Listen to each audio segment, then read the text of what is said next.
सत श्री अकाल। टीवी 84 देख रहे सारे दर्शकों का स्वागत है। मैं हरप्रीत कौर ते बुलेटिन की शुरुआत करते हैं हैडलाइनस के नाल। दिल्ली हाईकोर्ट वालों 1984 सिख कतलेआम के दोषी सज्जन कुमार ਨੂੰ ਉਮਰ ਕੈਦ ਦੀ ਸਜ਼ਾ ਸੁਣਾਉਣ ਤੋਂ ਬਾਅਦ ਸੱਜਣ ਕੁਮਾਰ ਵੱਲੋਂ ਸੁਪਰੀਮ ਕੋਰਟ ਦਾ ਰੁਖ ਕੀਤੇ ਜਾਣ ਦਾ ਐਲਾਨ। ਸੱਜਣ ਕੁਮਾਰ ਦੇ ਵਕੀਲ ਦਾ ਦਾਅਵਾ ਨਹੀਂ ਹਨ ਸੱਜਣ ਖਿਲਾਫ ਪੁਖਤਾ ਸਬੂਤ। ਵਧਦੇ ਸਿਆਸੀ ਦਬਾਅ ਤੋਂ ਬਾਅਦ ਸੱਜਣ ਕੁਮਾਰ ਵੱਲੋਂ ਕਾਂਗਰਸ ਦੀ ਮੁੱਢਲੀ ਮੈਂਬਰਸ਼ਿਪ ਤੋਂ ਅਸਤੀਫਾ। ਕਾਂਗਰਸ ਕਸੂਤੀ ਸਥਿਤੀ ਵਿੱਚ ਫਸੀ। ਉਧਰ ਸ਼੍ਰੀ ਹਰਮੰਦਰ ਸਾਹਿਬ ਪੁੱਜੇ ਐਚਐਸ ਫੂਲਕਾ ਨੇ ਗੁਰੂ ਸਾਹਿਬ ਦਾ ਕੀਤਾ ਸ਼ੁਕਰਾਨਾ। ਕਿਹਾ ਅਜੇ ਸਿਰਫ ਇੱਕ ਕਿਲਾ ਫਤਿਹ ਹੋਇਆ, ਬਾਕੀ ਲੜਾਈ ਜਾਰੀ। सिक्स बार जस्टिस से पाकिस्तान की खुफिया agency ISI Icmic captain Amarinder Singh का दावा। पाकिस्तानी प्रधानमंत्री इमरान खान नूं पाकिस्तान की जमीन सिक्स बार जस्टिस नूं वरतन की इजाजत ना देने की कीती अपील। पंचायती चोणां दे चलदिआं पंजाब भर विच माहौल पूरी तरह भखिया। फिरोजपुर के कस्बा ममदोट विच दो ग्रुप आपस विच भिड़े। कैप्टन सरकार सवालां दे घेरे विच प्रशासन ते भी सत्ताधारियां नूं फायदा पहुंचाउण दे लगे इल्जाम। सिक्ख्या मंत्री OP सोनी ने अध्यापकों नाल मीटिंग मगरों अध्यापकों ते दर्ज केस वापस लैण दे दिते हुकम। सकारात्मक माहौल विच हुई मीटिंग। सिक्ख्या मंत्री ने अध्यापकों दीआं मंगां ते गौर करन दा दिता भरोसा। ते हुणे ना खबरां दा विस्तार। 1984 सिख कतलेआम विच दिल्ली हाईकोर्ट वालों उमर कैद की सज़ा सुनाए जाने के फैसले खिलाफ सज्जन कुमार सुप्रीम कोर्ट का रुख करेगा। सज्जन कुमार के वकील ने कहा कि वह फैसले की कापी नूं चंगी तरह पढ़न ते कोखण तो बाद सुप्रीम कोर्ट का दरवाजा खड़काउणगे। सज्जन कुमार के वकील ने दावा किया कि सज्जन कुमार खिलाफ सबूत नहीं हैं, इसलिए वह सुप्रीम कोर्ट का दरवाजा खड़काउणगे। कल ही अदालत ने सज्जन कुमार नूं सिख कतलेआम के एक मामले में उमर कैद की सज़ा सुनाई सी। जो अधिकार है अपेक्स कोर्ट में जाने का, सुप्रीम कोर्ट में जाने का, क्योंकि फर्स्ट अपील है, as a matter of right है, अदरवाइज भी है।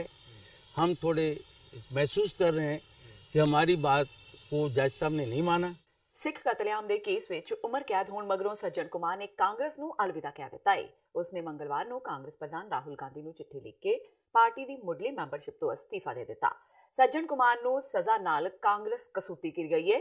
अदालत ने फैसला सुनाउंदिआं स्पष्ट किया है कि 1984 विच सियासी सरप्रस्ती हेठ ही दरिंदगी का नाच होया सी। बेशक सज्जन कुमार ने अस्तीफा दे दिता है, पर कांग्रेस नूं इस बारे जनता की कचहरी विच जवाब देना औखा होएगा। ताज़ा कि दिल्ली हाईकोर्ट ने सज्जन कुमार नूं 1984 के सिख कतलेआम दौरान दिल्ली विच 5 सिखां दे कतल केस विच दोषी करार दिंदिआं उमर कैद की सज़ा सुनाई है। उस दे नाल ही अदालत ने कैप्टन भागमल, गिरधारी लाल ते साबका कांग्रेसी काउंसलर बलवान खोखर नूं भी उमर कैद की सज़ा सुनाई है। इस अलावा अदालत ने दो होर दोषियां किशन खोखर ते साबका वकील महेंद्र यादव की सज़ा 3 साल तो बढ़ा के 10 साल कर दी है। जिक्रयोग है कि 1 नवंबर 1984 विच भीड़ ने दिल्ली कैंट के राजनगर इलाके में जगदीश कौर के घर से हमला किया सी। सज्जन कुमार ते इल्जाम सी कि वह भी उस भीड़ विच शामिल सी। 30 अप्रैल 2013 नूं दिल्ली की कड़कड़ डूमा अदालत ने इस कतलेआम लई 5 जणियां नूं दोषी ठहराया सी। इस विच साबका कांग्रेसी विधायक महेंद्र यादव नूं उमर कैद ते काउंसलर बलवान खोखर नूं 3 साल कैद की सज़ा सुनाई सी। सज्जन कुमार नूं अदालत ने बरी कर दिता सी। दस्सणयोग है कि भारत की तत्काली प्रधानमंत्री इंदिरा गांधी के कतल तो बाद नवंबर 1984 दौरान दिल्ली सने भारत के कई शहरों में हुए सिख कतलेआम विच कांग्रेस के कई वड्डे आगुआं के नाम सामने आए सन। 1984 सिख दंगियां विच सज्जन कुमार नूं सज़ा मिलन तो बाद HS फूलका श्री दरबार साहिब विच गुरु साहिब का शुकराना करन पहुंचे। इस दौरान पत्रकारां नाल गलबात करदिआं फूलका ने कहा कि अजे सिर्फ एक मोर्चा फतेह होया है, जबकि वड्डी लड़ाई अजे बाकी है। फूलका ने कहा कि इस विच कोई शक नहीं कि समय की सरकार ते सिस्टम ने दोषियों नूं बचाउण विच पूरी वाल गाई, पर कानून ते सच की जित हुई। फूलका ने कहा कि देश विच यह पहली बार होया है कि किसी वड्डे लीडर नूं अजिही सज़ा मिली होवे। फूलका ने कहा कि सज्जन कुमार वो शख्स है जिसने 1984 विच दिल्ली विच जगह जगह सिखां दा कतलेआम करवाया सी, पर वो उन्हां पीड़ितां नूं सलाम करदे ने जिन्हां ने लंबा समा इंसाफ की लड़ाई जारी रखी। फूलका ने कहा कि सिर्फ पीड़ितां की जित नहीं है, सगों पूरी सिख कौम की जित है। इन्हां नूं फड़ना बड़ा मुश्किल सी और जेकर तुसीं देखो देश दे विच पहली बारी होया कि एडे वड्डे लीडर नूं किसी मास वायलेंस दे विच जो सज़ा हुई होवे, तो ये बड़ियां पावरफुल ने ताकतां इन्हां दे पिछे बड़ियां बचाउण वालियां, पर वाहिगुरू दी मेहर दे नाल वो सब नूं असीं बावजूद उहदे अज बहुत वड्डी कामयाबी है जिहड़ी हासिल हुई है, बहुत वड्डी। बड़े इहो ਜਿਹੇ टाइम देखे आ, पर जो भी ये फेलोर सी ना, वो एक तरह की होर नवी एनर्जी, एक गुस्सा कि ये लड़ाई असीं होर जोर नाल लड़ांगे, क्योंकि जितनी बहुत जरूरी है। जितनी देखो ये ਇਕੱਲੇ ਪੀੜਤਾਂ ਵਾਸਤੇ ਹੀ ਨਹੀਂ, ਇੱਕ ਤਾਂ ਸਾਰੀ ਸਿੱਖ ਕੌਮ ਵਾਸਤੇ ਖਾਸ ਕਰਕੇ, ਕਿਉਂਕਿ ਤੀਜਾ ਘੱਲੂਘਾਰਾ ਸੀ, ਇਹ ਤੀਜਾ ਘੱਲੂਘਾਰਾ ਸੀ। ਤੇ ਕੱਲ ਨੂੰ ਇਤਿਹਾਸ ਵਿੱਚ ਇਹ ਨਾ ਜਾਵੇ ਕਿ ਇੱਕ ਪੀੜ੍ਹੀ ਐਸੀ ਵੀ ਆਈ ਜਿਹੜੇ ਘੱਲੂਘਾਰਾ ਦੇ ਦੋਸ਼ੀਆਂ ਦੇ ਖਿਲਾਫ ਲੜ ਹੀ ਨਹੀਂ ਸਕੀ। ਹੁਣ ਆਪਾਂ ਐਗਜ਼ਾਮਪਲ ਦਿੰਦੇ ਹਾਂ, ਦੱਸਦੇ ਹਾਂ, ਪਹਿਲਾ ਘੱਲੂਘਾਰਾ, ਦੂਜਾ ਘੱਲੂਘਾਰਾ, ਕਿਵੇਂ ਉਦੋਂ ਦੇ ਉਸ ਵੇਲੇ ਦੇ ਸਿੱਖ ਕਿਵੇਂ ਲੜੇ, ਤੇ ਸਾਡੀ ਪੀੜ੍ਹੀ ਦੇ ਵਿੱਚ ਕਮ ਸੇ ਕਮ ਕਾਨੂੰਨੀ ਲੜਾਈਆਂ ਵੀ ਨਹੀਂ ਅਸੀਂ ਲੜ ਸਕੇ। ਤੇ ਬਹੁਤ ਜ਼ਰੂਰੀ ਸੀ, ਇਤਿਹਾਸ ਵਿੱਚ ਜਾਊਗਾ। ਇਹ ਪੀੜ੍ਹੀ ਦੇ ਨਾਮ ਨੂੰ, ਆਪਣੀ ਜੋ ਸਾਡੀ ਆਪਣੀ ਪੀੜ੍ਹੀ ਆ, ਉਹਦੇ ਨਾਮ ਨੂੰ ਲਾਜ ਲੱਗਣੋਂ ਬਚ ਗਈ। ਪੰਜਾਬ ਦੇ ਮੁੱਖ ਮੰਤਰੀ ਕੈਪਟਨ ਅਮਰਿੰਦਰ ਸਿੰਘ ਨੇ ਸਿਕਸ ਫਾਰ ਜਸਟਿਸ ਨਾਂ ਦੀ ਸੰਸਥਾ ਦਾ ਪਾਕਿਸਤਾਨ ਦੀ ਖੁਫੀਆ ਏਜੰਸੀ ISI ਨਾਲ ਇੱਕਮਿਕ ਹੋਣ ਦਾ ਦੋਸ਼ ਲਗਾਇਆ ਹੈ। ਕੈਪਟਨ ਦਾ ਇਹ ਬਿਆਨ SFJ ਵੱਲੋਂ ਪਾਕਿਸਤਾਨ ਤੋਂ ਪੰਜਾਬ ਨੂੰ ਆਜ਼ਾਦ ਕਰਵਾਉਣ ਲਈ ਰੈਫਰੈਂਡਮ 2020 ਕਰਵਾਉਣ ਵਿੱਚ ਮਦਦ ਮੰਗਣ ਮਗਰੋਂ ਆਇਆ ਹੈ। SFJ ਨੇ ਐਲਾਨ ਕੀਤਾ ਹੈ ਕਿ ਉਹ ਪਾਕਿਸਤਾਨ ਵਿੱਚ ਗੁਰੂ ਨਾਨਕ ਦੇਵ ਜੀ ਦੇ 550ਵੇਂ ਪ੍ਰਕਾਸ਼ ਪੁਰਬ ਮੌਕੇ ਕਰਤਾਰਪੁਰ ਸਾਹਿਬ ਕਨਵੈਨਸ਼ਨ 2019 ਕਰਵਾਉਣਗੇ। SFJ ਦੀ ਪਾਕਿਸਤਾਨ ਨੂੰ ਕੀਤੀ ਅਰਜ਼ੋਈ ਤੋਂ ਬਾਅਦ ਕੈਪਟਨ ਨੇ ਪਾਕ ਪ੍ਰਧਾਨ ਮੰਤਰੀ ਇਮਰਾਨ ਖਾਨ ਨੂੰ ਕਰੜੇ ਹੱਥੀ ਲਿਆ ਹੈ।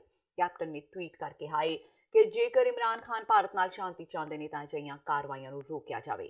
ਕੈਪਟਨ ਨੇ ਇੱਕ ਵਾਰ ਫੇਰ ਕਰਤਾਰਪੁਰ ਸਾਹਿਬ ਲਾਂਘੇ ਪਿੱਛੇ ISI ਦੇ ਖਤਰਨਾਕ ਮਨਸੂਬੇ ਹੋਣ ਦੀ ਗੱਲ ਵੀ ਦੁਹਰਾਈ। ਉਹਨਾਂ SFJ ਵੱਲੋਂ ਕਰਵਾਈ ਜਾਣ ਵਾਲੀ ਕਰਤਾਰਪੁਰ ਸਾਹਿਬ ਕਨਵੈਨਸ਼ਨ ਦਾ ਵੀ ਸਖਤ ਵਿਰੋਧ ਕਰਦਿਆਂ ਕਿਹਾ ਹੈ ਕਿ ਕੀ ISI ਦੀ ਕਰਤਾਰਪੁਰ ਸਾਹਿਬ ਲਾਂਘੇ ਰਾਹੀਂ SFJ ਸਮੇਤ ਹੋਰ ਭਾਰਤ ਵਿਰੋਧੀ ਤਾਕਤਾਂ ਨੂੰ ਹਵਾ ਦੇਣ ਦੀ ਯੋਜਨਾ ਹੈ।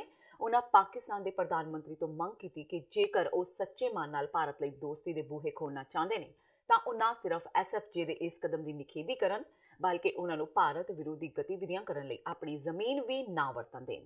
ਕੈਪਟਨ ਨੇ ਪਾਕਿਸਤਾਨੀ ਫੌਜ ਨੂੰ ਵੀ ਅੱਖਾਂ ਦਿਖਾਉਂਦਿਆਂ ਕਿਹਾ ਹੈ ਕਿ ਉਹਨਾਂ ਨੂੰ 1965-1971 ਤੇ ਕਾਰਗਿਲ ਦੀ ਜੰਗ ਵਿੱਚ ਭਾਰਤ ਹੱਥੋਂ ਮਿਲੀਆਂ ਹਾਰਾਂ ਤੋਂ ਸਬਕ ਲੈਣਾ ਚਾਹੀਦਾ ਹੈ। ਉਹਨਾਂ ਇਹ ਵੀ ਕਿਹਾ ਕਿ ਪੰਜਾਬ ਹੁਣ 80ਵਿਆਂ ਦੇ ਦਹਾਕੇ ਵਾਲਾ ਨਹੀਂ ਰਿਹਾ। ਸਾਡੀ ਫੌਜ ਤੇ ਪੁਲਿਸ ਕਿਸੇ ਵੀ ਹਮਲੇ ਦਾ ਟਾਕਰਾ ਕਰਨ ਲਈ ਬੇਹੱਦ ਸਮਰੱਥ ਨੇ। ਪੰਚਾਇਤੀ ਚੋਣਾਂ ਦੇ ਚਲਦਿਆਂ ਪੰਜਾਬ ਭਰ ਵਿੱਚ ਮਾਹੌਲ ਪੂਰੀ ਤਰ੍ਹਾਂ ਗਰਮਾਇਆ ਹੋਇਆ ਹੈ। ਅੱਜ ਨਾਮਜ਼ਦਗੀਆਂ ਦੇ ਤੀਸਰੇ ਦਿਨ ਕਸਬਾ ਮਮਦੋਟ ਵਿੱਚ ਦੋ ਗੁੱਟ ਆਪਸ ਵਿੱਚ ਭਿੜ ਗਏ। ਭਾਵੇਂ ਜ਼ਿਲ੍ਹੇ ਦੇ ਬਹੁਤੇ ਪਿੰਡਾਂ ਵਿੱਚ ਅੱਜ ਨਾਮਜ਼ਦਗੀਆਂ ਦੀ ਰਫ਼ਤਾਰ ਕਾਫੀ ਢਿੱਲੀ ਸੀ, ਪਰ ਇਸ ਦੇ ਬਾਵਜੂਦ ਹੋਇਆ ਝਗੜਾ ਪੁਲਿਸ ਤੇ ਸਿਵਲ ਪ੍ਰਸ਼ਾਸਨ ਦੇ ਪ੍ਰਬੰਧਾਂ ਤੇ ਸਵਾਲ ਖੜੇ ਕਰਦਾ ਹੈ। ਹੈਰਾਨੀ ਵਾਲੀ ਗੱਲ ਇਹ ਸੀ ਕਿ ਨਾਮਜ਼ਦਗੀ ਵੇਲੇ ਹੋਈ ਝੜਪ ਦੌਰਾਨ ਬੇਕਾਬੂ ਹੋਈ ਭੀੜ ਨਾਲ ਨਜਿੱਠਣ ਲਈ ਕੋਈ ਸਾਹਮਣੇ ਨਹੀਂ ਆਇਆ। ਇਹ ਪਹਿਲੀ ਲੜਾਈ ਨਾਲ ਜ਼ਿਲ੍ਹੇ ਵਿੱਚ ਝਗੜਿਆਂ ਦਾ ਆਗਾਜ਼ ਹੋ ਗਿਆ ਹੈ। ਇਸ ਤੋਂ ਸਪਸ਼ਟ ਹੁੰਦਾ ਹੈ ਕਿ ਚੋਣਾਂ ਦੌਰਾਨ ਸੱਤਾਧਾਰੀ ਕਿਸੇ ਦੇ ਕੰਟਰੋਲ ਹੇਠ ਨਹੀਂ। ਤਕਰਾਰ ਤੋਂ ਬਾਅਦ ਇਸ ਸੰਬੰਧੀ ਗੱਲਬਾਤ ਕਰਦਿਆਂ ਮੌਕੇ ਤੇ ਮੌਜੂਦ ਲੋਕਾਂ ਨੇ ਦੱਸਿਆ ਕਿ ਫਾਈਲਾਂ ਲੈਣ ਲੱਗਿਆਂ ਰਿਟਰਨਿੰਗ ਅਫਸਰ ਕਈ ਤਰ੍ਹਾਂ ਦੀਆਂ ਉਲਝਣਾਂ ਵਿੱਚ ਫਸਾ ਰਹੇ ਨੇ ਤੇ ਸੱਤਾਧਾਰੀ ਵੀ ਸੱਤਾ ਦਾ ਗਲਤ ਇਸਤੇਮਾਲ ਕਰ ਰਹੇ ਨੇ। ਅੰਦਰੋਂ ਨਿਕਲਿਆ ਫਾਈਲਾਂ ਖੋਈਆਂ ਨੇ, ਇਹਨੇ ਗੁੰਡੇ ਸੱਦੇ ਆਏ ਸੀ, ਗੁੰਡੇ ਸਾਡੇ ਘਰ ਆਏ ਨੇ ਵਿੱਚ ਫਾਈਲ ਜਮ੍ਹਾਂ ਕਰਾਉਣ ਗਈ ਸੀ। ਰਿਟਰਨਿੰਗ ਅਫਸਰ ਚੈੱਕ ਕਰ ਰਹੇ ਸੀ, ਪਰੰਤੂ ਸਾਡੇ ਪਿੰਡ ਦੇ ਬਾਹਰਲੇ ਮੁੰਡੇ ਨੇ ਗੁਰਚਰਨ ਸਿੰਘ ਨੇ ਮੇਰੇ ਹੱਥੋਂ ਫਾਈਲ ਖੋ ਕੇ ਮੇਰੇ ਦੋ ਚਪੇੜਾਂ ਵੀ ਮਾਰੀਆਂ ਨੇ ਤੇ ਮੇਰੇ ਤੋਂ ਫਾਈਲ ਖੋ ਕੇ ਭੱਜ ਗਿਆ। ਮੈਂ ਪੁਲਿਸ ਦੀ ਬਹੁਤ ਮਿਹਨਤ ਕੀਤੀ ਵੀ ਮੈਨੂੰ ਫਾਈਲ ਵਾਪਸ ਦੇ ਦਿਓ। ਕਿਸੇ ਨੇ ਪ੍ਰਸ਼ਾਸਨ ਨੇ ਮੇਰੀ ਉੱਥੇ ਗੱਲ ਨਹੀਂ ਸੁਣੀ। ਮੈਂ ਇਹ ਚਾਹੁੰਦੀ ਹਾਂ ਕਿ ਮੇਰੀ ਫਾਈਲ ਜਮ੍ਹਾਂ ਕਰਵਾਈ ਜਾਵੇ ਤੇ ਚੋਣਾਂ ਲੜੀਆਂ ਜਾਣ ਤੇ ਪਰ ਧੱਕਾਸ਼ਾਹੀ ਨਾ ਕਿਸੇ ਨੇ ਕੀਤੀ। ਜਿਸ ਤਰ੍ਹਾਂ ਕਿ ਜੇ ਕੋਈ ਇਸ ਤਰ੍ਹਾਂ ਦੀ ਗੱਲ ਹੈ, ਕਿਉਂਕਿ ਅਸੀਂ ਹਰੇਕ ਪੁਲਿਸ ਸਟੇਸ਼ਨ ਦੇ ਉੱਪਰ ਜਿਹੜੇ ਹੈਗੇ DSPs ਕੰਸਰਨਡ ਉੱਥੇ ਲਗਾਏ ਹੋਏ ਨੇ। ਮੇਰੀ SSP ਸਾਹਿਬ ਨਾਲ ਵੀ ਗੱਲ ਹੋਈ ਵੀ ਇਸ ਤਰ੍ਹਾਂ ਦਾ ਕੋਈ ਵੀ ਇੰਸੀਡੈਂਟ ਨਹੀਂ ਹੋਣਾ ਚਾਹੀਦਾ, ਕਿਸੇ ਨੂੰ ਪੇਪਰ ਪਾਉਣ ਤੋਂ ਰੋਕਿਆ ਜਾਵੇ। ਠੀਕ ਹੈ, ਉਸ ਦੇ ਨਾਲ ਹੀ ਸਾਰੇ ਹੀ ਅਸੀਂ ਪਹਿਲਾਂ ਅਖਬਾਰ ਦੇ ਚੁੱਕੇ ਹੈਗੇ। ਜੇ ਬਾਈ ਚਾਂਸ ਕਿਸੇ ਨੂੰ NOC ਨਹੀਂ ਮਿਲਦਾ, ਜਿਹਨੂੰ NOC ਮਿਲਣ 'ਚ ਪ੍ਰੋਬਲਮ ਹੈਗੀ, ਉਹਦੇ ਵਿੱਚ ਤੁਸੀਂ ਜਿਹੜਾ ਹੈਗਾ ਐਫੀਡੇਵਿਟ ਲਾ ਕੇ ਤੁਸੀਂ ਆਪਦਾ ਨੋਮੀਨੇਸ਼ਨ ਫਾਈਲ ਕਰ ਸਕਦੇ ਹੋ। ਔਰ ਗਵਰਨਮੈਂਟ ਵੱਲੋਂ ਵੀ ਔਰ ਵੈਸੇ ਵੀ ਡਿਪਾਰਟਮੈਂਟ ਵੱਲੋਂ ਵੀ ਔਰ ਇਲੈਕਸ਼ਨ ਕਮਿਸ਼ਨ ਵੱਲੋਂ ਵੀ ਸਾਰੇ ਵੀਡੀਓਜ਼ ਨੂੰ ਹਦਾਇਤ ਕੀਤੀ ਹੋਈ ਹੈ ਕਿ ਉਹਨਾਂ ਨੇ ਉੱਥੇ ਆਪਣੇ ਦਫ਼ਤਰ ਵਿੱਚ ਹਾਜ਼ਰ ਰਹਿਣਾ ਹੈਗਾ। ਪਰ ਉਹਦੇ ਨਾਲ ਹੀ ਹੋ ਸਕਦਾ ਕਿਉਂਕਿ ਕੋਈ ਇਸ ਤਰ੍ਹਾਂ ਦਾ ਕੋਈ ਇੰਸੀਡੈਂਟ ਹੋਵੇ ਤਾਂ ਗਵਰਨਮੈਂਟ ਵੱਲੋਂ ਪਹਿਲਾਂ ਹੀ ਇਸ ਤਰ੍ਹਾਂ ਦਾ ਜਿਹੜਾ ਐਫੀਡੇਵਿਟ ਦੀ ਪ੍ਰੋਵੀਜ਼ਨ ਕਰ ਦਿੱਤੀ ਕਿ ਜੇਕਰ ਬੰਦੇ ਨੂੰ ਕੋਈ ਪ੍ਰੋਬਲਮ ਹੁੰਦੀ ਹੈ ਮੁਸ਼ਕਲ 'ਚ ਉਸੇ ਟਾਈਮ ਐਫੀਡੇਵਿਟ ਲਾ ਕੇ ਉਹਦਾ ਫਾਈਲ ਕਰ ਦਿਓ। ਫਤਿਹਗੜ੍ਹ ਸਾਹਿਬ ਲੋਕ ਸਭਾ ਹਲਕੇ ਦੇ ਲੋਕ ਆਪਣੇ ਸੰਸਦ ਮੈਂਬਰ ਹਰਿੰਦਰ ਸਿੰਘ ਖਾਲਸਾ ਨੂੰ ਲੱਭਦੇ ਹੋਏ ਦਿੱਲੀ ਪਹੁੰਚ ਗਏ। ਸੰਸਦ ਦੇ ਬਾਹਰ ਫਤਿਹਗੜ੍ਹ ਸਾਹਿਬ ਦੇ ਲੋਕ ਹੱਥਾਂ ਵਿੱਚ ਤਖਤੀਆਂ ਲੈ ਕੇ ਆਪਣੇ ਸੰਸਦ ਮੈਂਬਰ ਨੂੰ ਲੱਭਦੇ ਨਜ਼ਰ ਆਏ।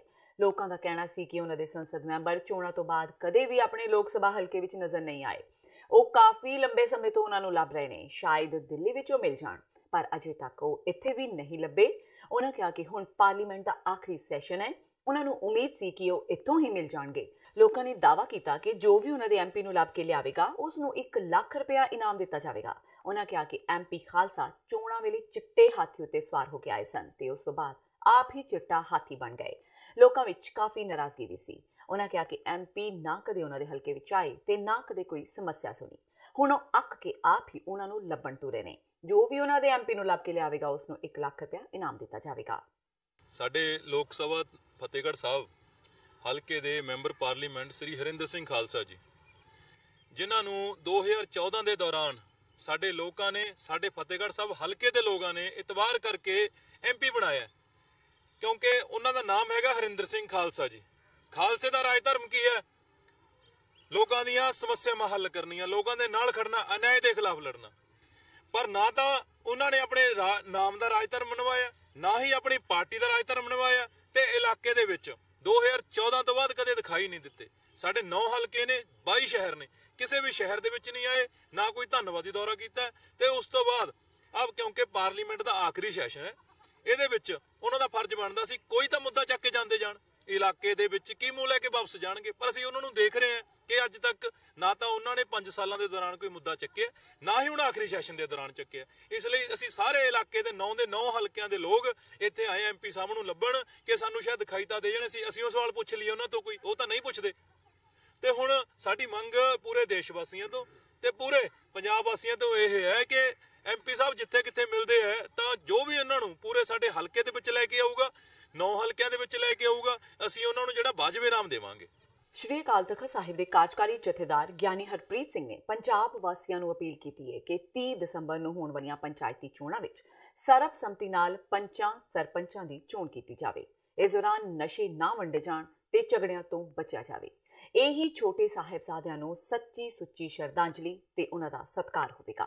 ਪੱਤਰਕਾਰਾਂ ਨਾਲ ਗੱਲਬਾਤ ਕਰਦਿਆਂ ਗਿਆਨੀ ਹਰਪ੍ਰੀਤ ਸਿੰਘ ਨੇ ਕਿਹਾ ਕਿ ਸਰਕਾਰ ਨੂੰ 30 ਦਸੰਬਰ ਨੂੰ ਪੰਚਾਇਤੀ ਚੋਣਾਂ ਨਾ ਕਰਵਾਉਣ ਲਈ ਆਖਿਆ ਸੀ। ਦਸੰਬਰ ਦਾ ਇਹ ਪੰਦਰਵਾੜਾ ਛੋਟੇ ਸਾਹਿਬਜ਼ਾਦਿਆਂ ਦੀ ਸ਼ਹੀਦੀ ਨੂੰ ਸਮਰਪਿਤ ਹੁੰਦਾ ਹੈ, ਪਰ ਸਰਕਾਰ ਨੇ ਇਸ ਮਾਮਲੇ ਵਿੱਚ ਗਲਤੀ ਕੀਤੀ ਹੈ। ਉਹਨਾਂ ਸਮੂਹ ਪੰਜਾਬੀਆਂ ਨੂੰ ਅਪੀਲ ਕੀਤੀ ਕਿ ਪੰਚਾਇਤੀ ਚੋਣਾਂ ਵਿੱਚ ਪੰਚਾਂ ਤੇ ਸਰਪੰਚਾਂ ਦੀ ਚੋਣ ਸਰਬਸੰਮਤੀ ਨਾਲ ਕੀਤੀ ਜਾਵੇ। ਉਹਨਾਂ ਕਿਹਾ ਕਿ ਜੇਕਰ ਅਜਿਹਾ ਹੁੰਦਾ ਹੈ ਤਾਂ ਸਮੂਹ ਪੰਜਾਬੀਆਂ ਵੱਲੋਂ ਛੋਟੇ ਸਾਹਿਬਜ਼ਾਦਿਆਂ ਨੂੰ ਇਹ ਸੱਚੀ ਸ਼ਰਧਾਂਜਲੀ ਹੋਵੇਗੀ। ਉਹਨਾਂ ਸਮੂਹ ਸਿਆਸੀ ਪਾਰਟੀਆਂ ਦੇ ਆਗੂਆਂ ਨੂੰ ਵੀ ਕਿਹਾ ਕਿ ਇਸ ਮੌਕੇ ਫਤਿਹਗੜ੍ਹ ਸਾਹਿਬ ਵਿਖੇ ਹੋਣ ਵਾਲੀਆਂ ਸਿਆਸੀ ਕਾਨਫਰੰਸਾਂ ਵਿੱਚ ਵੀ ਇੱਕ ਦੂਜੇ ਖਿਲਾਫ ਦੂਸ਼ਣਬਾਜ਼ੀ ਤੇ ਨਿੱਜੀ ਤੋਹਮਤਬਾਜ਼ੀ ਤੋਂ ਗੁਰੇਜ਼ ਕੀਤਾ ਜਾਵੇ। ਤੇ ਹੁਣ ਵੇਲਾ ਹੋ ਗਿਆ ਬ੍ਰੇਕ ਦਾ। ਬਾਕੀ ਦੀਆਂ ਖਬਰਾਂ ਇਸ ਬ੍ਰੇਕ ਤੋਂ ਬਾਅਦ।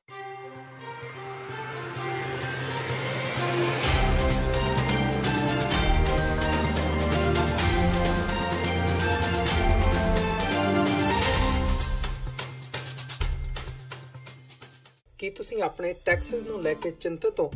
ਤੁਸੀਂ ਆਪਣੀ ਕਮਾਈ ਲਈ ਮਿਹਨਤ ਕਰਦੇ ਹੋ, ਭਾਵੇਂ ਤੁਸੀਂ ਨੌਕਰੀ ਵਿੱਚ ਹੋਵੋ ਜਾਂ ਆਪਣਾ ਬਿਜ਼ਨਸ ਚਲਾਉਂਦੇ ਹੋ। ਜਦੋਂ ਟੈਕਸ ਭਰਨ ਦਾ ਸਮਾਂ ਆਉਂਦਾ ਤਾਂ ਤੁਹਾਨੂੰ ਇੱਕ ਭਰੋਸੇਯੋਗ ਟੈਕਸ ਅਕਾਊਂਟੈਂਟ ਦੀ ਲੋੜ ਹੈ, ਜੋ ਟੈਕਸ ਬੈਲੈਂਸ ਦਾ ਤੁਹਾਡੇ ਪੱਖ ਵਿੱਚ ਜਾਣਾ ਯਕੀਨੀ ਬਣਾਵੇ। ਸਿਆਟਲ ਦੀ ਜਾਣੀ ਪਹਿਚਾਣੀ company accurate accountants and taxes ਤੁਹਾਡੀ ਸੇਵਾ ਵਿੱਚ ਹਾਜ਼ਰ ਹੈ। ਅਸੀਂ ਹਰ ਤਰ੍ਹਾਂ ਦੇ ਟੈਕਸ ਭਰਨ ਵਿੱਚ ਤੁਹਾਡੀ ਮਦਦ ਕਰਾਂਗੇ। ਟੈਕਸ ਸੰਬੰਧੀ ਕਿਸੇ ਵੀ ਤਰ੍ਹਾਂ ਦੇ ਸਵਾਲ ਲਈ ਅੱਜ ਹੀ ਸਾਡੇ ਤੱਕ ਪਹੁੰਚ ਕਰੋ। Accurate accountants and Texas.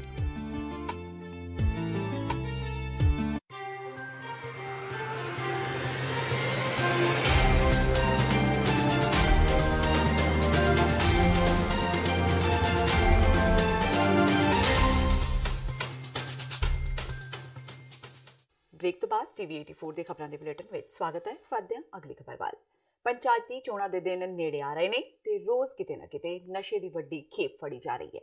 ਇਹ ਨਸ਼ੇ ਵੋਟਰਾਂ ਨੂੰ ਭਰਮਾਉਣ ਲਈ ਵੰਡੇ ਜਾਂਦੇ ਨੇ। ਤਾਜ਼ਾ ਮਾਮਲਾ ਬਰਨਾਲਾ ਤੋਂ ਹੈ, ਜਿੱਥੇ ਢੋਆ ਢੁਆਈ ਲਈ ਵਰਤੀ ਜਾਣ ਵਾਲੀ ਗੱਡੀ ਵਿੱਚੋਂ 110 ਪੇਟੀਆਂ ਸ਼ਰਾਬ ਬਰਾਮਦ ਕੀਤੀਆਂ ਗਈਆਂ। ਜ਼ਿਲ੍ਹੇ ਦੇ ਉਪ ਪੁਲਿਸ ਕਪਤਾਨ ਤੇਜਿੰਦਰ ਸਿੰਘ ਨੇ ਦੱਸਿਆ ਕਿ ਤਹਿਸੀਲ ਤਪਾ ਨੇੜੇ ਨਾਕੇਬੰਦੀ ਦੌਰਾਨ ਪਿਕਅਪ ਗੱਡੀ ਵਿੱਚੋਂ ਇਹ ਸ਼ਰਾਬ ਫੜੀ ਗਈ। ਸ਼ਰਾਬ ਦੀਆਂ ਸਾਰੀਆਂ ਬੋਤਲਾਂ ਤੇ ਹਰਿਆਣਾ ਦਾ ਮਾਰਕਾ ਲੱਗਾ ਹੋਇਆ ਹੈ। ਡੀਐਸਪੀ ਮੁਤਾਬਕ 2 ਤਸਕਰਾਂ ਨੂੰ ਗ੍ਰਿਫਤਾਰ ਵੀ ਕੀਤਾ ਗਿਆ ਹੈ। ਜ਼ਿਕਰਯੋਗ ਹੈ ਕਿ ਹਰਿਆਣਾ ਦੀ ਸ਼ਰਾਬ ਸਸਤੀ ਹੋਣ ਕਾਰਨ ਪੰਜਾਬ ਵਿੱਚ ਅਕਸਰ ਹੀ ਤਸਕਰੀ ਕਰਕੇ ਲਿਆਈ ਜਾਂਦੀ ਹੈ। ਚੋਣਾਂ ਦੌਰਾਨ ਤਸਕਰੀ ਦੀਆਂ ਘਟਨਾਵਾਂ ਹੋਰ ਵੀ ਆਮ ਹੋ ਜਾਂਦੀਆਂ ਨੇ। ਸਰਕਾਰ ਨੇ ਕਈ ਵਾਰ ਗੁਆਂਢੀ ਸੂਬੇ ਨਾਲ ਰਾਬਤਾ ਕਰਕੇ ਸ਼ਰਾਬ ਤੇ ਲੱਗਣ ਵਾਲੇ ਟੈਕਸ ਬਰਾਬਰ ਕਰਨ ਦੀ ਅਪੀਲ ਵੀ ਕੀਤੀ, ਪਰ ਉਹ ਅਜੇ ਤੱਕ ਸਿਰੇ ਨਹੀਂ ਚੜ੍ਹੀ। ਜੋ ਅੱਜ ਕੱਲ੍ਹ ਚੱਲ ਰਿਹਾ ਪੰਜਾਬ ਗਵਰਨਮੈਂਟ ਦੀਆਂ ਹਦਾਇਤਾਂ ਤੇ ਨਸ਼ੇ ਦੇ ਖਿਲਾਫ ਆਈਜੀ ਸਾਹਿਬ ਜ਼ੋਨ ਪਟਿਆਲਾ ਔਰ ਐਸਐਸਪੀ ਸਾਹਿਬ ਹਰਜੀਤ ਸਿੰਘ ਆਈਪੀਐਸ ਦੇ ਹਦਾਇਤਾਂ ਤੇ ਅਸੀਂ ਇੱਕ ਕਾਮਯਾਬੀ ਹਾਸਲ ਕੀਤੀ ਹੈ। ਸਾਡੇ ਐਸਐਚਓ ਗੁਰਪ੍ਰਤਾਪ ਸਿੰਘ, ਇਹਨਾਂ ਦੇ ਬਹੁਤ ਵਧੀਆ ਪੁਲਿਸ ਪਾਰਟੀ ਇੱਕ ਸਰਬਜੀਤ ਸਿੰਘ ਹੌਲਦਾਰ ਨੇ 110 ਪੇਟੀਆਂ ਸ਼ਰਾਬ ਸਮੇਤ ਗੱਡੀ ਕਾਬੂ ਕੀਤੀ ਹੈ। ਅਸੀਂ ਤਪਾ ਥਾਣਾ ਦੇ ਇਲਾਕੇ 'ਚੋਂ ਥਾਣਾ ਤਪਾ ਦੇ ਇਲਾਕੇ 'ਚੋਂ ਕਾਬੂ ਕੀਤੀ ਹੈ, ਜਦ ਕਿ ਇਹਦੇ 'ਚ ਥੋੜ੍ਹਾ ਜਿਹਾ ਹੈ ਵੀ ਦੋਸ਼ੀ ਹਲੇ ਕਾਬੂ ਕਰਨੇ ਬਾਕੀ ਨੇ। ਤੇ ਘੁੰਨਸ ਰੋਡ ਤੋਂ ਅਸੀਂ ਇਹ ਵੱਡੀ ਨਸ਼ੇ ਦੀ ਖੇਪ ਕਾਬੂ ਕੀਤੀ ਹੈ, ਜੋ 2 ਨੰਬਰ 'ਚ ਹੈ। ਅਸੀਂ ਪਰਚਾ ਦੇ ਰਹੇ ਹਾਂ ਔਰ ਬੰਦਿਆਂ ਦਾ ਸਾਨੂੰ ਜੋ ਖੁਲਾਸਾ ਹੋ ਚੁੱਕਿਆ, ਅਸੀਂ ਜਲਦੀ ਉਹਨਾਂ ਨੂੰ ਕਾਬੂ ਕਰ ਲਾਂਗੇ, ਅਰੈਸਟ ਕਰ ਲਾਂਗੇ। ਸਿੱਖਿਆ ਮੰਤਰੀ ਨੇ ਅਧਿਆਪਕਾਂ ਨਾਲ ਮੀਟਿੰਗ ਤੋਂ ਮਗਰੋਂ ਉਨ੍ਹਾਂ ਤੇ ਕੀਤੇ ਕੇਸ ਵਾਪਸ ਲੈਣ ਦੇ ਹੁਕਮ ਦਿੱਤੇ ਨੇ। ਚੰਡੀਗੜ੍ਹ ਵਿਖੇ ਅੱਜ SSA ਰਮਸਾ ਅਧਿਆਪਕਾਂ ਦੀ ਸਿੱਖਿਆ ਮੰਤਰੀ OP ਸੋਨੀ ਨਾਲ ਮੁਲਾਕਾਤ ਹੋਈ। ਇਸ ਮੁਲਾਕਾਤ ਵਿੱਚ ਅਧਿਆਪਕ ਵਫਦ ਨੇ ਆਪਣੀਆਂ ਮੰਗਾਂ ਨੂੰ ਲੈ ਕੇ ਸਿੱਖਿਆ ਮੰਤਰੀ ਨਾਲ ਗੱਲਬਾਤ ਕੀਤੀ। ਸਾਂਝਾ ਅਧਿਆਪਕ ਮੋਰਚਾ ਦੇ ਨੇਤਾ ਸੁਖਵਿੰਦਰ ਸਿੰਘ ਨੇ ਕਿਹਾ ਕਿ ਸਿੱਖਿਆ ਮੰਤਰੀ ਨੇ ਸਕਾਰਾਤਮਕ ਰੁਖ ਦਿਖਾਉਂਦੇ ਹੋਏ ਉਨ੍ਹਾਂ ਦੀਆਂ ਮੰਗਾਂ ਤੇ ਗੌਰ ਕਰਨ ਲਈ ਕਿਹਾ ਹੈ। ਉਨ੍ਹਾਂ ਕਿਹਾ ਕਿ ਸਿੱਖਿਆ ਮੰਤਰੀ ਨੇ ਉਨ੍ਹਾਂ ਨੂੰ ਭਰੋਸਾ ਦਿੱਤਾ ਸੀ ਕਿ ਸੰਘਰਸ਼ ਦੌਰਾਨ ਅਧਿਆਪਕਾਂ ਉੱਤੇ ਦਰਜ ਮਾਮਲੇ ਵਾਪਸ ਲਏ ਜਾਣਗੇ। ਸਿੱਖਿਆ ਮੰਤਰੀ ਨੇ ਸਾਫ਼ ਕੀਤਾ ਕਿ ਕੈਬਨਿਟ ਨੇ ਫੈਸਲਾ ਦਿੱਤਾ ਸੀ ਕਿ ਅਧਿਆਪਕਾਂ ਨੂੰ 15,300 ਸੈਲਰੀ ਦਿੱਤੀ ਜਾਵੇਗੀ, ਇਸ ਕਰਕੇ ਉਸ ਨੂੰ ਅਜੇ ਬਦਲਿਆ ਨਹੀਂ ਜਾ ਸਕਦਾ। ਨਾਲ ਹੀ ਸਿੱਖਿਆ ਮੰਤਰੀ ਨੇ ਇਹ ਵੀ ਕਿਹਾ ਕਿ ਇੱਕ ਵਾਰ ਫਿਰ ਪੋਰਟਲ ਖੋਲ੍ਹਿਆ ਜਾਵੇਗਾ, ਜਿਸ ਵਿੱਚ ਜਿਹੜੇ ਅਧਿਆਪਕ ਅਪਲਾਈ ਨਹੀਂ ਕਰ ਸਕੇ ਉਹ ਇੱਕ ਵਾਰ ਫਿਰ ਅਪਲਾਈ ਕਰ ਸਕਣਗੇ। ਤੇ ਉਸ ਤੋਂ ਬਾਅਦ ਅਗਲੀ ਸਾਡੀ ਜਿਹੜੀ ਮੰਤਰੀ ਜੀ ਨੇ ਸਾਡੇ ਨਾਲ ਵਾਅਦਾ ਕੀਤਾ ਸੀ ਪਟਿਆਲੇ 'ਚ ਆ ਕੇ, ਉਹਦੇ ਵਿੱਚ ਸਭ ਤੋਂ ਜ਼ਰੂਰੀ ਸੀ ਕਿ 51-78 ਦੀ ਤਨਖਾਹ ਦੇ ਸੰਬੰਧ ਵਿੱਚ 51-78 ਨੂੰ ਰੈਗੂਲਰ ਕਰਨ ਦੇ ਸੰਬੰਧ ਵਿੱਚ ਉੱਥੇ ਮੰਤਰੀ ਜੀ ਦਾ ਕਹਿਣਾ ਹੈ ਕਿ ਮੈਂ FM ਸਾਹਿਬ ਨੂੰ ਮਿਲ ਕੇ ਆਇਆ ਤੇ ਉਹਨਾਂ ਦਾ ਅਸੀਂ 1 ਜਨਵਰੀ ਤੋਂ ਤੇ ਪਲੱਸ ਜਿੰਨੀਆਂ ਵਲੰਟੀਅਰ ਕੈਟਾਗਰੀਆਂ ਜਿਹੜੀ ਉਹਨਾਂ ਦੀ ਤਨਖਾਹ 1500 ਰੁਪਏ ਵਧਾਉਣ ਦੀ ਗੱਲ ਤੁਹਾਡੇ ਨਾਲ ਵਾਅਦਾ ਕੀਤਾ ਹੈ, ਉਹਨੂੰ ਪੂਰਾ ਕਰਨ ਵਾਸਤੇ FM ਸਾਹਿਬ ਤੋਂ ਮੈਂ ਜੈਸ ਲੈ ਕੇ ਆਇਆ। ਇਸ ਕਰਕੇ ਜੋ ਵੀ ਮੈਂ ਐਲਾਨ ਕੀਤੇ ਸੀ ਮੈਂ ਉਹਨਾਂ ਨੂੰ ਪੂਰਾ ਕਰਾਂਗਾ। ਜਿੱਥੋਂ ਤੱਕ ਸਵਾਲ ਆ ਵੀ ਜਿਹੜੀ ਅਸੀਂ ਤਨਖਾਹ ਕਟੌਤੀ ਦੇ ਇਸ਼ੂ ਦੇ ਉੱਤੇ ਲੰਬੇ ਸਮੇਂ ਤੋਂ ਮੰਗ ਕਰ ਰਹੇ ਹਾਂ ਸਰਕਾਰ ਕੋਲੋਂ ਕਿ ਤਨਖਾਹ ਨਾ ਕੱਟ ਕੇ ਪੂਰੀ ਤਨਖਾਹ ਦੇ ਉੱਤੇ ਅਧਿਆਪਕਾਂ ਨੂੰ ਰੈਗੂਲਰ ਕੀਤਾ ਜਾਵੇ, ਉਹਦੇ ਸੰਬੰਧ ਦੇ ਵਿੱਚ ਮੰਤਰੀ ਜੀ ਦਾ ਕਹਿਣਾ ਹੈ ਕਿ ਜੋ ਮੈਂ ਤੁਹਾਡੇ ਨਾਲ ਵਾਅਦਾ ਕੀਤਾ ਸੀ ਉਹ ਮੁੱਖ ਮੰਤਰੀ ਸਾਹਿਬ ਨਾਲ ਤੁਹਾਡੀ ਮੀਟਿੰਗ ਕਰਵਾਉਣੀ ਸੀ, ਉਹਦੇ ਵਿੱਚ ਮਸਲਾ ਹੱਲ ਹੋਣਾ ਤਾਂ ਉਹ ਮੁੱਖ ਮੰਤਰੀ ਸਾਹਿਬ ਹੈ ਜਿਹੜੇ ਉਹਨਾਂ ਦੀ ਸਿਹਤ ਖਰਾਬ ਹੋਣ ਕਰਕੇ ਮੀਟਿੰਗ ਜਿਹੜੀ ਕੱਲ 17 ਤਰੀਕ ਦੀ ਨਹੀਂ ਹੋ ਸਕੀ। ਉਹਨਾਂ ਦੀ ਸਿਹਤ ਠੀਕ ਹੋਣ ਤੋਂ ਬਾਅਦ ਸਾਂਝੇ ਅਧਿਆਪਕ ਮੋਰਚੇ ਦੀ ਜਿਹੜੀ ਮੀਟਿੰਗ ਆ ਉਹ ਮੁੱਖ ਮੰਤਰੀ ਸਾਹਿਬ ਨਾਲ ਕਰਵਾਵਾਂਗੇ। ਉਸ ਮੀਟਿੰਗ ਦੇ ਵਿੱਚ ਅਗਲਾ ਫੈਸਲਾ ਜਿਹੜਾ ਹੋਏਗਾ ਉਹਨੂੰ ਅੱਗੇ ਲਾਗੂ ਕੀਤਾ ਜਾਏਗਾ। ਸਰਕਾਰ ਨੇ ਬਹੁਤ ਵਧੀਆ ਇਤਿਹਾਸਕ ਫੈਸਲਾ ਕੀਤਾ ਸੀ। ਇਹਨਾਂ ਨੇ ਜਿਹੜੇ ਸਮਝਦੇ ਨੇ ਟੀਚਰ ਸਮਾਨ, ਜਿਨ੍ਹਾਂ ਨੂੰ ਪਤਾ ਵੀ ਅਸੀਂ ਹੁਣ ਇੰਪਲਾਈ ਬਣ ਗਏ, ਸਾਨੂੰ ਕੋਈ ਖਤਰਾ ਨਹੀਂ, ਸਾਡੀ ਲਾਈਫ ਹੁਣ ਸਕੋਰ ਹੈ, ਸਾਨੂੰ ਕੋਈ ਕਿਸੇ ਤਰ੍ਹਾਂ ਦੀ ਮੁਸ਼ਕਿਲ ਨਹੀਂ ਆਉਣੀ, ਉਹਨਾਂ ਦੇ ਜੁਆਇਨ ਕਰ ਲਿਆ। ਕੁਝ ਜਿਹੜੇ ਰਹਿ ਗਏ ਜਿਨ੍ਹਾਂ ਜੁਆਇਨ ਨਹੀਂ ਕੀਤਾ ਉਹ ਵੀ ਹੁਣ ਇੰਟਰਸਟਡ ਨੇ ਵੀ ਅਸੀਂ ਜਲਦੀ ਜੁਆਇਨ ਕਰ ਲਈਏ। ਸੋ ਸਾਡਾ ਪੋਰਟਲ ਜਿਹੜਾ ਬੰਦ ਕਰਤਾ ਸੀਗਾ ਅਸੀਂ 30 ਨੂੰ ਪਿੱਛੇ, ਉਹ ਅਸੀਂ ਸੋਚ ਰਹੇ ਵੀ ਉਹਨੂੰ ਖੋਲ੍ਹ ਦਈਏ ਤੇ ਸਾਰੇ ਜੁਆਇਨ ਕਰ ਲੈਣ, ਆ ਜਾਣ 15,300 ਦੇ। ਉਹਨਾਂ ਨੂੰ ਪੈਸੇ ਅਸੀਂ ਪੰਜਾਬ ਸਰਕਾਰ ਦੇਗੀ, ਭਾਵੇਂ ਜਿੱਥੋਂ ਮਰਜ਼ੀ ਦਈਏ। ਉਹ ਸਾਡੀ ਇਹਨਾਂ ਨਾਲ ਵਾਅਦਾ ਜਿਹੜਾ ਅਸੀਂ ਕੈਪਟਨ ਸਾਹਿਬ ਨੇ ਕੀਤਾ ਉਹ ਪੂਰਾ ਕਰਨਗੇ ਜੀ। ਦੇਖੋ ਉਹਨਾਂ ਦਾ ਇਹ ਆ ਵੀ ਇੱਕ ਵਾਰ ਸਾਨੂੰ CM ਸਾਹਿਬ ਮਿਲ ਲੈਣ, ਅਸੀਂ ਰਿਕੁਐਸਟ ਕਰ ਲਈਏ ਵੀ ਹੋਰ ਥੋੜ੍ਹੀ ਬਹੁਤੀ ਵੱਧ ਜਾਵੇ, ਪਰ ਹੋਣਾ ਨਹੀਂ। ਜਿਹੜਾ ਕੈਬਨਿਟ 'ਚ ਇੱਕ ਵਾਰ ਡਿਸੀਜਨ ਹੋ ਜਾਂਦਾ ਦੁਬਾਰਾ ਉਹ ਡਿਸੀਜਨ ਤੁਹਾਨੂੰ ਪਤਾ, ਮੈਂ ਕਿ ਉੱਧਰ ਜਿੱਦਾਂ ਪਟਿਆਲੇ ਗਿਆ ਸੀ ਉੱਧਰ ਹੀ ਮੈਂ ਕਿਹਾ ਸੀ ਵੀ ਉਹ ਡਿਸੀਜਨ ਚੇਂਜ ਕਰਨਾ ਜਿਹੜਾ ਹੁੰਦਾ ਨਹੀਂ, ਡਿਸੀਜਨ ਚੇਂਜ ਜਿਹੜਾ ਇੱਕ ਵਾਰ ਕੈਬਨਿਟ 'ਚ ਫੈਸਲਾ ਹੋ ਜਾਵੇ। ਇਹ ਚਾਹੁੰਦੇ ਨੇ ਵੀ ਇੱਕ ਵਾਰ ਰਿਕੁਐਸਟ CM ਸਾਹਿਬ ਨੂੰ ਕਰ ਲਈਏ। ਸੋ ਮੈਂ ਸਮਝਦਾ ਵੀ ਇਹਨਾਂ ਨੂੰ ਜੁਆਇਨ ਕਰ ਲੈਣਾ ਚਾਹੀਦਾ, ਆਪਣੀ ਸੈਲਰੀ ਜਿਹੜੀ ਸਰਕਾਰ ਵੱਲੋਂ ਹਰ ਮਹੀਨੇ ਲੈਣੀ ਚਾਹੀਦੀ ਹੈ। ਯੂਥ ਅਕਾਲੀ ਦਲ ਨੇ 1984 ਵਿੱਚ ਸਿੱਖਾਂ ਦਾ ਸਮੂਹਿਕ ਕਤਲ ਕਰਵਾਉਣ ਦੇ ਦੋਸ਼ੀ ਸਾਰੇ ਸੀਨੀਅਰ ਕਾਂਗਰਸੀ ਆਗੂਆਂ ਵਾਸਤੇ ਮੌਤ ਦੀ ਸਜ਼ਾ ਮੰਗਣ ਵਾਲਾ ਮਤਾ ਪਾਸ ਕਰਨ ਲਈ ਅੱਜ ਵਿਧਾਨ ਸਭਾ ਦਾ ਹੰਗਾਮੀ ਇਜਲਾਸ ਬੁਲਾਉਣ ਦਾ ਸੱਦਾ ਦਿੱਤਾ। ਸ਼੍ਰੋਮਣੀ ਅਕਾਲੀ ਦਲ ਦੇ ਯੂਥ ਵਿੰਗ ਨੇ ਇਹ ਵੀ ਫੈਸਲਾ ਕੀਤਾ ਕਿ ਪੰਜਾਬ ਦੇ ਨੌਜਵਾਨਾਂ ਨਾਲ ਕੀਤੇ ਵਾਅਦੇ ਪੂਰੇ ਨਾ ਕਰਨ ਸੰਬੰਧੀ ਕਾਂਗਰਸ ਪਾਰਟੀ ਦੀ ਪੋਲ ਖੋਲ੍ਹਣ ਲਈ ਵਾਈਟ ਪੇਪਰ ਜਾਰੀ ਕੀਤਾ ਜਾਵੇਗਾ। ਅੱਜ ਚੰਡੀਗੜ੍ਹ ਵਿੱਚ ਯੂਥ ਅਕਾਲੀ ਦਲ ਦੇ ਨਵੇਂ ਕਾਇਮ ਕੀਤੇ ਜਥੇਬੰਦਕ ਢਾਂਚੇ ਦੀ ਮੀਟਿੰਗ ਹੋਈ, ਜਿਸ ਦੀ ਪ੍ਰਧਾਨਗੀ ਅਕਾਲੀ ਦਲ ਦੇ ਜਨਰਲ ਸਕੱਤਰ ਬਿਕਰਮ ਸਿੰਘ ਮਜੀਠੀਆ ਨੇ ਕੀਤੀ। ਇਸ ਮੀਟਿੰਗ ਵਿੱਚ ਸੱਜਣ ਕੁਮਾਰ ਤੇ ਜਗਦੀਸ਼ ਟਾਈਟਲਰ ਤੋਂ ਇਲਾਵਾ ਮੱਧ ਪ੍ਰਦੇਸ਼ ਦੇ ਮੁੱਖ ਮੰਤਰੀ ਕਮਲਨਾਥ ਸਮੇਤ ਸੀਨੀਅਰ ਕਾਂਗਰਸੀ ਆਗੂਆਂ ਲਈ ਤੁਰੰਤ ਮੌਤ ਦੀ ਸਜ਼ਾ ਦੀ ਮੰਗ ਕਰਨ ਵਾਸਤੇ ਫੌਰੀ ਵਿਧਾਨ ਸਭਾ ਦਾ ਹੰਗਾਮੀ ਇਜਲਾਸ ਸੱਦੇ ਜਾਣ ਦਾ ਮਤਾ ਪਾਸ ਕੀਤਾ ਗਿਆ। ਤੇ ਕਿਵੇਂ ਸਾਰੇ ਦਿੱਲੀ ਦੇ ਚੱਪੇ-ਚੱਪੇ ਤੇ ਸਿੱਖਾਂ ਦੇ ਕਹਿਰ ਟੁੱਟਦਾ ਸੀ, ਅੱਜ ਉਸ ਗੱਲ ਦੀ ਮੋਹਰ ਕੋਰਟ ਨੇ ਵੀ ਲਾਤੀ। ਇਸ ਲਈ ਰਾਹੁਲ ਗਾਂਧੀ ਦਾ ਅਸਲੀ ਚਿਹਰਾ ਜਿਹੜਾ ਕਹਿੰਦਾ ਸੀਗਾ ਕਾਂਗਰਸ ਦਾ ਹੱਥ ਹੀ ਨਹੀਂ 84 'ਚ, ਉਹ ਵੀ ਬੇਨਕਾਬ ਹੋਇਆ। ਕਿਵੇਂ ਇਹ ਪ੍ਰੋਟੈਕਟ ਤੇ ਪ੍ਰਮੋਟ ਕਰਦੇ ਰਹੇ ਆ ਸੱਜਣ ਕੁਮਾਰ, ਜਗਦੀਸ਼ ਟਾਈਟਲਰ, HKL ਭਗਤ, ਧਰਮਦਾਸ ਸ਼ਾਸਤਰੀ, ਕਮਲਨਾਥ, ਅੱਜ ਉਹਦੀ ਸਵੇਰਿੰਗ ਤੇ ਜਾ ਰਹੇ ਆ। ਤੇ ਇੱਥੇ ਇੱਕ ਪਾਸੇ ਜਿਨ੍ਹਾਂ ਨੂੰ ਪ੍ਰੋਟੈਕਟ ਕਰਦੇ ਸੀ ਉਹਦੇ ਲਈ ਉਹਦੇ ਖਿਲਾਫ ਐਡਾ ਵੱਡਾ ਵਰਡਿਕਟ ਆ ਰਿਹਾ। ਜਿਨ੍ਹਾਂ ਨੇ ਲੜਾਈ ਲੜੀ, ਜਿਨ੍ਹਾਂ ਦੇ ਪਰਿਵਾਰਾਂ ਤੇ ਕਹਿਰ ਟੁੱਟਿਆ ਸੀ, ਉਹ ਪਰਿਵਾਰ ਵੀ ਸਜਾਏ ਮੌਤ ਚਾਹੁੰਦੇ ਸੀ। ਮੈਂ ਵੀ ਮਹਿਸੂਸ ਕਰਦਾ 3000 ਬੱਚੇ ਬੱਚੀਆਂ ਬਜ਼ੁਰਗਾਂ ਨੌਜਵਾਨ ਬੱਚੀਆਂ ਨੌਜਵਾਨਾਂ ਦੀ ਗੱਲ ਹੈ। ਸੁਭਾਵਿਕ ਹੈ ਕਿ ਇਹ ਸਜਾਏ ਉਮਰ ਕੈਦ ਤਾਂ ਛੋਟੀ ਪੜ ਜਾਂਦੀ ਹੈ। ਸਾਡੀ ਮੰਗ ਹੋਊਗੀ, ਆਸ ਹੋਊਗੀ ਕਿ ਇਹ ਸਜਾਏ ਮੌਤ 'ਚ ਤਬਦੀਲ ਹੋਵੇ, ਫੇਰ ਹੀ ਕਿਤੇ ਨਾ ਕਿਤੇ 34 ਸਾਲ ਬਾਅਦ ਕਹਿ ਸਕਦੇ ਹਾਂ ਕਿ ਕੋਈ ਮਰਮ ਲੱਗਣ ਦੀ ਗੱਲ ਹੋਈ। ਭਾਰਤੀ ਕੈਦੀ ਹਾਮਿਦ ਨਿਹਾਲ ਅੰਸਾਰੀ ਨੂੰ ਪਾਕਿਸਤਾਨ ਨੇ ਰਿਹਾ ਕਰ ਦਿੱਤਾ ਹੈ। ਹਾਮਿਦ ਦੀ ਸਜ਼ਾ ਸ਼ਨੀਵਾਰ ਨੂੰ ਪੂਰੀ ਹੋਈ ਸੀ। ਇਸ ਤੋਂ ਪਹਿਲਾਂ ਇੱਕ ਉੱਚ ਅਦਾਲਤ ਨੇ ਸਰਕਾਰ ਨੂੰ ਉਸ ਨੂੰ ਵਾਪਸ ਭੇਜੇ ਜਾਣ ਦੀਆਂ ਰਸਮਾਂ 1 ਮਹੀਨੇ ਦੇ ਅੰਦਰ ਪੂਰੀਆਂ ਕਰ ਲੈਣ ਲਈ ਕਿਹਾ ਸੀ। ਦੱਸਈਏ ਕਿ 3 ਸਾਲ ਪਹਿਲਾਂ ਹਾਮਿਦ ਅੰਸਾਰੀ ਸੋਸ਼ਲ ਮੀਡੀਆ ਤੇ ਪਾਕਿਸਤਾਨ ਦੀ ਇੱਕ ਲੜਕੀ ਨਾਲ ਦੋਸਤੀ ਬਣਾ ਕੇ ਗੈਰ ਕਾਨੂੰਨੀ ਢੰਗ ਨਾਲ ਮਿਲਣ ਲਈ ਪਾਕਿਸਤਾਨ ਪਹੁੰਚ ਗਿਆ ਸੀ, ਜਿਸ ਦੌਰਾਨ ਉਸ ਨੂੰ ਪਾਕਿਸਤਾਨ ਪੁਲਿਸ ਵੱਲੋਂ ਗ੍ਰਿਫਤਾਰ ਕਰ ਲਿਆ ਗਿਆ ਸੀ। ਹਾਮਿਦ ਨਿਹਾਲ ਅੰਸਾਰੀ ਨੂੰ ਦੇਸ਼ ਦੀ ਖੁਫੀਆ ਏਜੰਸੀਆਂ ਵੱਲੋਂ 2012 ਵਿੱਚ ਹਿਰਾਸਤ ਵਿੱਚ ਲਿਆ ਗਿਆ ਤੇ ਬਾਅਦ ਵਿੱਚ ਫਰਜ਼ੀ ਪਾਕਿਸਤਾਨੀ ਪਛਾਣ ਪੱਤਰ ਰੱਖਣ ਲਈ 2015 ਵਿੱਚ ਇੱਕ ਫੌਜੀ ਅਦਾਲਤ ਨੇ 3 ਸਾਲ ਦੀ ਕੈਦ ਦੀ ਸਜ਼ਾ ਸੁਣਾਈ। 33 ਸਾਲਾ ਅੰਸਾਰੀ ਨੂੰ ਪਿਸ਼ਾਵਰ ਕੇਂਦਰੀ ਜੇਲ੍ਹ ਵਿੱਚ 15 ਦਸੰਬਰ 2015 ਨੂੰ ਫੌਜੀ ਅਦਾਲਤ ਨੇ ਸਜ਼ਾ ਸੁਣਾਈ ਸੀ।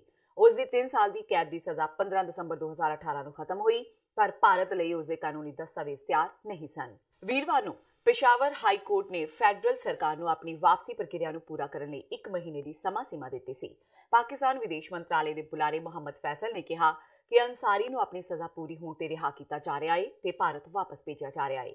ਉਸਨੇ ਦਾਅਵਾ ਕੀਤਾ ਕਿ ਅੰਸਾਰੀ ਇੱਕ ਭਾਰਤੀ ਜਸੂਸ ਸੀ ਜੋ ਗੈਰ ਕਾਨੂੰਨੀ ਤੌਰ ਤੇ ਪਾਕਿਸਤਾਨ ਵਿੱਚ ਦਾਖਲ ਹੋਇਆ ਸੀ ਤੇ ਉਹ ਰਾਜ ਵਿਰੋਧੀ ਅਪਰਾਧਾਂ ਤੇ ਦਸਤਾਵੇਜ਼ਾਂ ਵਿੱਚ ਸ਼ਾਮਿਲ ਸੀ।